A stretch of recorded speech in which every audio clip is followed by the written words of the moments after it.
Nous avons un problème en français avec le mot bon, mauvais, que les Anglais n'ont pas. Les Anglais, ils ont right et bon.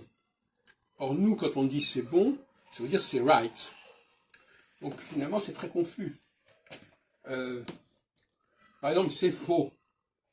Ça peut vouloir dire à la fois que ça n'est pas vrai, mais ça veut dire aussi que c'est un faux.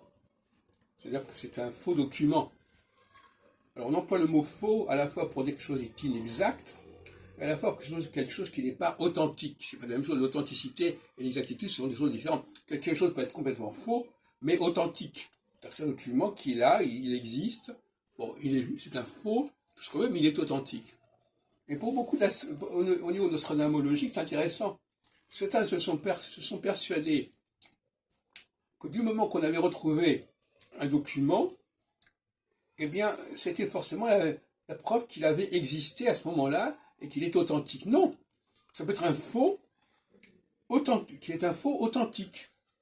C'est-à-dire c'est une contrefaçon authentique, authentifiée, mais ça n'est pas moins, ça ne veut pas dire pour autant que ce soit un vrai, que ce soit vrai, que ça corresponde à ce qui a été réellement, qui a vraiment produit à l'époque de Nostradamus.